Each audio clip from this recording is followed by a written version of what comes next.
Hi friends, ఎలా ఉన్నారు? Stock మార్కెట్లోకి ఎవరు వచ్చినా కూడా డబ్బులు సంపాదించుకుందాం అనే ఉద్దేశంతో వస్తారు. ఫస్ట్ వచ్చినప్పుడు కొంతమంది ఇన్వెస్టింగ్ చేస్తారు, కొంతమంది ఈక్విటీలో ట్రేడ్ చేస్తారు, కొంతమంది ఆప్షన్స్లో ట్రేడ్ చేస్తారు.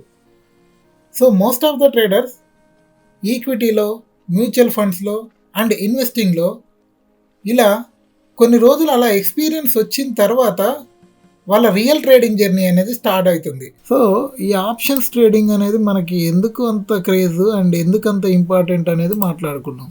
జనరల్గా బయట ఎవరైనా స్టాక్ మార్కెట్లకు వచ్చేది మనీ సంపాదించడానికే వస్తారు. కానీ ఈ మనీ సంపాదించే క్రమంలో option strategies and options buying or selling, so దీని మీద ప్రో ట్రేడర్స్ దగ్గర నుంచి చూసుకొని అండ్ బేసిక్గా ఈరోజు నిన్న ఎంటర్ అయిన వాళ్ళు కూడా మనకి ఆప్షన్స్ బయ్యింగ్ అంటే ఎక్కువ క్రేజ్ చూపించడానికి ఛాన్సెస్ ఉంటుంది.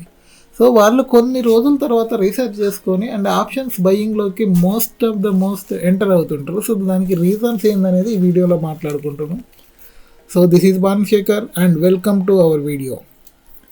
సో ఫ్రెండ్స్, ఇక్కడ మనం చూసుకున్నట్టయితే నేను ఈ వీడియో ఎక్స్ప్లెయిన్ చేయడానికి మేజర్గా ఇండస్ఇండ్ బ్యాంక్ స్టాక్ అనేది సెలెక్ట్ చేసుకున్నా. అండ్ ఇండస్ఇండ్ బ్యాంక్ అనేది ఈజీగా ఉంటుంది అండ్ లాట్ క్వాంటిటీ వచ్చేసి 500 కాబట్టి సో నాకు ఎక్స్ప్లెయిన్ చేయడం ఈజీగా ఉంటుంది అని చెప్పేసి ఇండస్ఇండ్ బ్యాంక్ సెలెక్ట్ చేసుకోవడం జరిగింది. రైట్, ఇక్కడ చూసుకున్నట్టయితే ఇండస్ఇండ్ బ్యాంక్ ఈక్విటీ షేర్ అనేది చూద్దాం. మనకి 1498 దగ్గర ఉన్నది. సో కాబట్టి ఇండస్ఇండ్ బ్యాంక్ నవంబర్ ఫ్యూచర్స్ వచ్చేసి 1500 దగ్గర ఉన్నది. అదే ఇండస్ఇండ్ బ్యాంక్ 1480 CE తీసుకున్నా. సో ఇది నేను తీసుకున్నప్పుడు ఎట్లా ఉంది, ఇప్పుడు ఎలా ఉంది. సో 9th నవంబర్ రోజు నేను ఎక్స్ప్లెయిన్ చేస్తున్నా, ఎందుకంటే ఆ రోజు మార్కెట్ దాదాపు 25 నుంచి 30 పాయింట్లు అనేది ర్యాలీ ఇచ్చింది. సో ర్యాలీ ఇచ్చింది కాబట్టి మనకు అప్పుడు షేర్ ప్రైస్ అనేది ఎట్లా మారుతుంది, రైట్, అలాంటి విషయాలు అనేది ఇక్కడ మనం మాట్లాడదాం. ఎట్లుంటుంది, సో ఎట్లా బుక్ చేస్తారు ప్రాఫిట్స్ అనేవి మనం క్లియర్గా చూద్దాం. సో ఇక్కడ చూసుకున్నట్టయితే ఫస్ట్ ఈక్విటీలో తీసుకుందాం. రైట్, ఈక్విటీలో చూసుకున్నట్టయితే మనకి ఈ మూమెంట్ దాదాపు 26 పాయింట్స్ అనేది ఈక్విటీలో ఇచ్చింది. సో మనకి ఓపెనింగ్ అయిన దగ్గర నుంచి చూసుకుందాం, ఎందుకంటే మనకి మ్యాక్సిమం ప్రైస్ బుక్ చేయడం ఇంపార్టెంట్ కాబట్టి. సో 25 పాయింట్స్ అనేవి మనం తీసుకుందాం. And IndusInd bank equity shares, so ఇక్కడ మనం దీన్ని బై చేయడానికి మనకి 26 పాయింట్స్ కనుక మనం బుక్ చేయడానికి మనకి ఎంత క్యాపిటల్ అవసరం అవుతుంది అనేది చూద్దాం. సో ఇండస్ఇండ్ బ్యాంక్ సెలెక్ట్ చేస్తున్నాం, option IndusInd bank equity shares by చేస్తున్నాం. సో లాట్ క్వాంటిటీ వచ్చేసి 500 కాబట్టి నేను 500 ఇచ్చేస్తున్నా ఇక్కడ. సో ఇక్కడ మనకి మార్జిన్ ఎంత అడుగుతుందంటే 7,49,400. సో ఇంత మార్జిన్ మనం పెట్టి ట్రేడ్ చేసినట్టయితే సో మనకు వచ్చే ప్రాఫిట్ ఎంత అంటే ఇక్కడ మనం చూసుకోవచ్చు క్లియర్గా. మనకు వచ్చే ప్రాఫిట్ 26 పాయింట్స్ ఇంటూ 500. సో మనకు వచ్చే ప్రాఫిట్ 13,000 ప్రాఫిట్ అనేది వస్తుంది. సో ఎంత, ఈ 26 పాయింట్స్ కనుక మనం మూవ్ని కనుక క్యాప్చర్ చేసినట్టయితే సో మనకు వచ్చిన ప్రాఫిట్ ఎంత, 36 పాయింట్స్.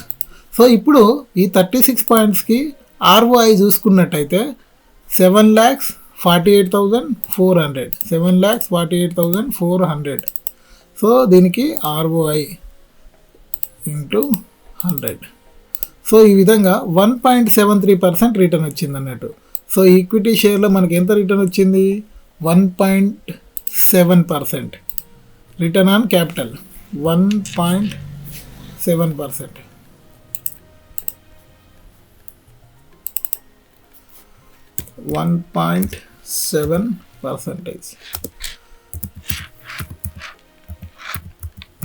ఇప్పుడు నేను ఫ్యూచర్ కాంట్రాక్ట్ అనేది తీస్తున్నా.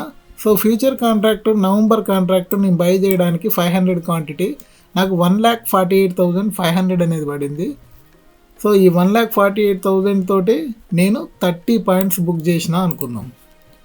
30 పాయింట్స్ బుక్ చేసిన అయితే 30 ఇంటూ 500 క్వాంటిటీ అంటే 15,000. సో దీని మీద రిటర్న్ ఆన్ క్యాపిటల్, సో 15,000 మీద మనకి ఎంత వచ్చింది అనేది చూసుకుంటే 1,48,500 మీద సో ఇంటూ 100. సో మనకి 10% రిటర్న్ అయితే వచ్చింది. ఇక్కడ 10% రిటర్న్ వచ్చింది. 10%.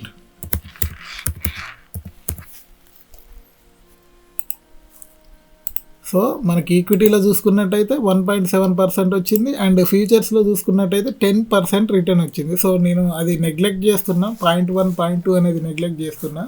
సో ఇప్పుడు ఆప్షన్స్ చార్ట్లో చూద్దాం.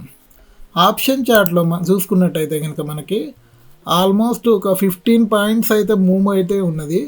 ఇది ఆప్షన్స్ చార్ట్ కాబట్టి సో మూమెంట్ అనేది తక్కువనే ఉంటుంది. అంటే ఫ్యూచర్స్తో పోల్చుకుంటే దాంట్లో హాఫ్ కానీ 75% కానీ ఉండడానికి ఛాన్స్ ఉంటుంది. సో ఈ 15 పాయింట్స్ కనుక మనం బుక్ చేసినాం అనుకుందాం, రైట్. ఈ 15 పాయింట్స్ బుక్ చేసినందుకు గాను మనకి ఎంత క్యాపిటల్ పడ్డది అంటే 500 క్వాంటిటీ ఓన్లీ 20,250 20,250 పడుతుంది. అండ్ ఇప్పుడు మనకి ఎంత ప్రాఫిట్ వచ్చేది అనేది చూద్దాం. 15 పాయింట్స్ ఇంటూ 500 7,500. ఇప్పుడు రిటర్న్ ఆన్ క్యాపిటల్ చూసుకుందాం. 20,200 ఇంటూ 100 37.12. సో 37.12% రిటర్న్ అనేది మనకు వచ్చింది. 37.12% రిటర్న్ అనేది మనకు వచ్చింది. సో ఇక్కడ మనకు చూసుకున్నట్టయితే ఈక్విటీలో ట్రేడింగ్ చేసినప్పుడు మనకి 1.7% వస్తే, ఫ్యూచర్స్లో ట్రేడ్ చేసినప్పుడు 10% వస్తే, ఆప్షన్స్లో ట్రేడ్ చేసినప్పుడు 37% రిటర్న్ వచ్చింది. ఇక్కడ మనకి చూసుకున్నట్టయితే ప్రాబ్లం వచ్చేసి ఫ్యూచర్స్లో చేయడం, ఈక్విటీలో చేయడం, ఆప్షన్స్లో చేయడం కాదు, ఇక్కడ క్యాపిటల్.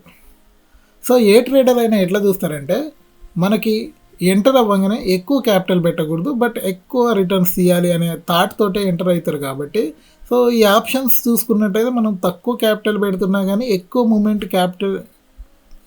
మూమెంట్ క్యాప్చర్ చేయాలనే ఉద్దేశంతో ఇట్లా చేస్తుంటారు.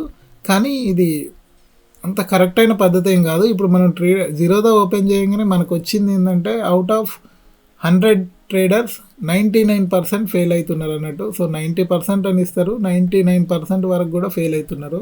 సో ఇది because of options trading is so risky. So ఈక్విటీలో కానీ ఫ్యూచర్స్లో కానీ రాలేనంత డబ్బు ఆప్షన్స్లోనే వస్తుంది. అండ్ ఎవరి దగ్గర అయినా కానీ ఒక టాప్ ఇన్వెస్టర్ కానీ లేదంటే ఎక్కువ రోజులు ట్రేడ్ చేస్తున్న అతనైతే మనకి 7 lakhs 2 lakhs 3 lakhs ఆ విధంగా క్యాపిటల్ తెచ్చుకుంటారు.